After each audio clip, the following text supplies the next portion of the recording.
આમોદ તાલુકાના આછોદ ગામે વિકાસ કામોમાં ભ્રષ્ટાચારના ગંભીર આક્ષેપો વચ્ચે ગ્રામજનોનો ગુસ્સો ઉફાન પર આવ્યો. ગ્રામજનોએ ગ્રામ પંચાયત કચેરી બહાર ધરણા પર બેસી ઉગ્ર વિરોધ નોંધાવ્યો. લોકોનો આક્ષેપ છે કે વિકાસના નામે ફાળવેલા નાણાંનો યોગ્ય ઉપયોગ થયો નથી અને કામોની ગુણવત્તા પણ શંકાસ્પદ છે.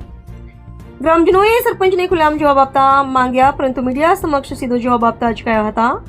આ દરમિયાન સરપંચના પતિએ મીડિયા સામે કેટલાક જવાબ આપ્યા, જેને લઈ વધુ ચર્ચાઓ અને પ્રશ્નો ઉભા થયા છે. સમગ્ર ઘટનાક્રમનો વિડીયો ગુજુદર્શન ન્યૂઝ મારફતે જાહેર થયો છે, જેને લઈને ગામમાં ચર્ચા ગરમાઈ છે. ગ્રામજનોનો મુખ્ય સવાલ છે, જો બધું નિયમસર થયું હોય તો ખુલ્લી ચર્ચા અને દસ્તાવેજો રજૂ કરવામાં અચકાશો કેમ? વિકાસ કામોમાં પારદર્શિતા, હિસાબી જવાબદારી અને ગુણવત્તા અંગે તંત્રએ સ્પષ્ટતા કરવી જ રહી. લોકો કહે છે કે કાગળ પરના કામ અને જમીન પરના કામ વચ્ચે મોટો ફરક દેખાઈ રહ્યો છે.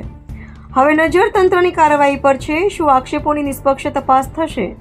શું જવાબદારો સામે પગલાં લેવાશે?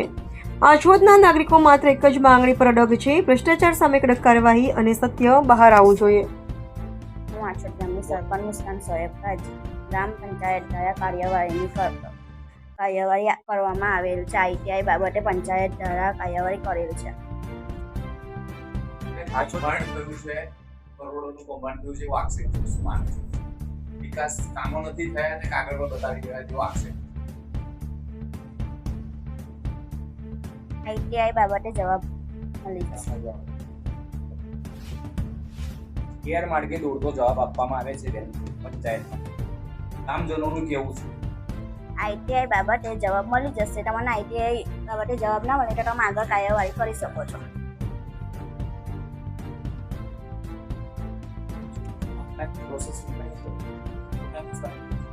અમારી પાસે બધું જ છે, બધું કામનું બધું જ છે અમારી પાસે. કરે છે એમને જે દસ્તાવેજ રજૂ કર્યા ઓનલાઈન કાઢી ઓનલાઈન વેબસાઇટ છે તેમાં પોતાના દસ્તાવેજ રજૂ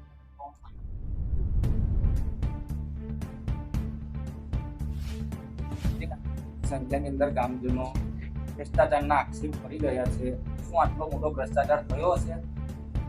અમારી પાસે બધું લીગલ જ છે. તો પછી આ ગામજનો ભ્રષ્ટાચારના આક્ષેપ કેમ કરી?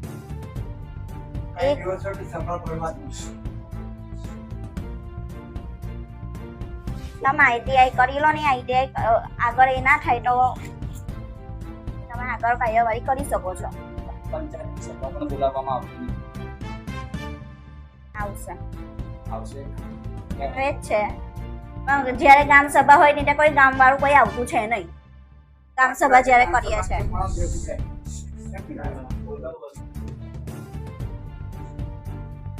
છે કે 3 દિવસથી 500 માણસો ગામના ભેગા થાય છે, તેમ છતાં પણ સભા બોલાવવામાં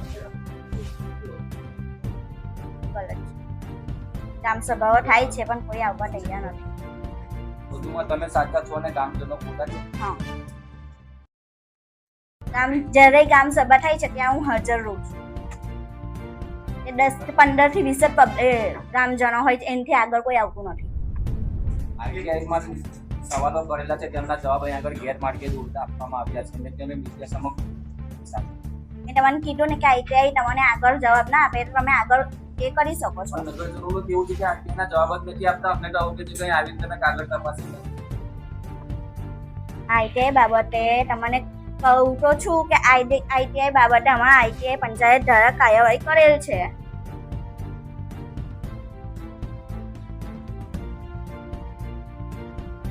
તપાસી કરવાનું અને રૂબરૂ સ્તર તપાસી એમને ના પાડેલી તો એમને અપીલમાં જવાનું કહી દીધેલું છે.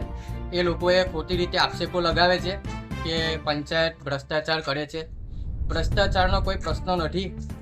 નિયમો અનુસાર જે RTIના જવાબો દેવામાં આવે છે એ પંચાયત આપશે.